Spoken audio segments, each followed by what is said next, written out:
the other, learning and growing and putting in the time. With their aggression, intensity, in my retelling to you just now, I left a lot out. Conveniently omitted were the stresses and temptation.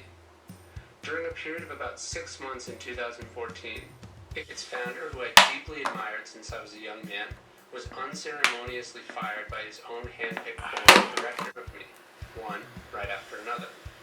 The wheels were coming off, or so it felt. To go from wanting to be like someone your whole life to realizing you never want to be like him is a kind of whiplash that you can't prepare for. Nor was I exempt from this dissolution myself. I'm so tight that the slightest disruption set me into a sputtering, inconsolable rage. My work, which had always come easy, became labored. My faith in myself and other people collapsed. My quality of life did too. I remember arriving at my house one, if I don't send these emails, if I don't send these emails, if I don't send these emails, if I don't send these emails. You think you're doing what you're supposed to. One benefit, however, was that it forced me to come to terms with the fact that I was a workaholic. Not in a, oh, he just works too much kind of way, or in the just relax and play it off sense, but more, if he doesn't start going to meetings and get clean, he will die an early death. I realized that the same drive and compulsion that had made me successful so early came with a price, as it had for so many others. It wasn't so much the amount of work, but the outsized role it had taken in my sense of self. I was trapped so terribly inside my own head that I was a prisoner to my own thoughts. So issues began to emerge. These are the topics I had long been fascinated with. Foremost among them was ego. I was not unfamiliar with ego and its effects. In fact, I had been researching this book for nearly a year before the events I have just recounted for you. But my painful experiences in this period brought the notions I was studying into focus in ways that I could never have previously understood. It allowed me to see the ill effects of ego played out not just in myself or across the pages of history, but in friends and clients and colleagues, some at the highest levels of many industries. Ego has cost the people I admire hundreds of millions of dollars, and like Sisyphus, rolled them back from their goals just as they've achieved them. I have now at least peeked over that precipice myself. A few months after my own realization, I had the phrase, "ego is the enemy," tattooed on my right forearm. Where the words came from, I don't know. Probably from a book I read long, long ago. But they were immediately a source of great solace and direction. On my left arm, of similarly muddled attribution, it says, "The obstacle is the way."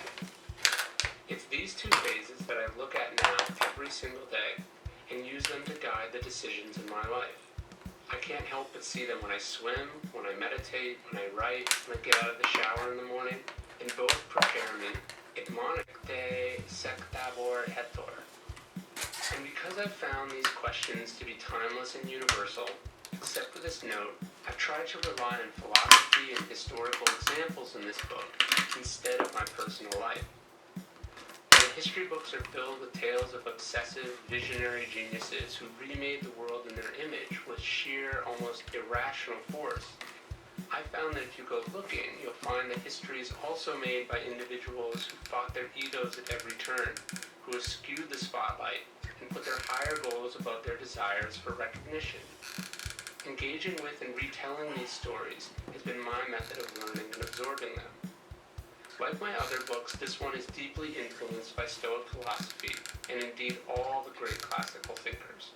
I borrow heavily from them all in my writing to arrange these pages so that you might end in the same place that I did when you're doing.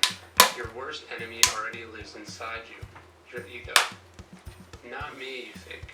Rises us to the top of those fields, makes us vulnerable to this darker side of the psyche. Now, this is not a book about ego in the ego we see most commonly goes by a more casual definition, an unhealthy belief in our own importance, arrogance, self-centered enemies and errors. It is sila and charybdis to pursuing.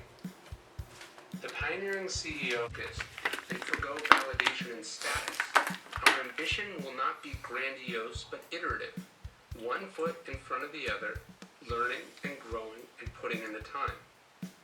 With their aggression, intensity, self-absorption, and endless self-promotion, Our competitors don't realize how they jeopardize their own efforts, to say nothing of their sanity.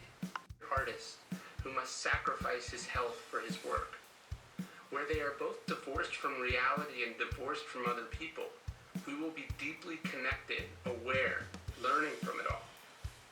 Facts are better than dreams.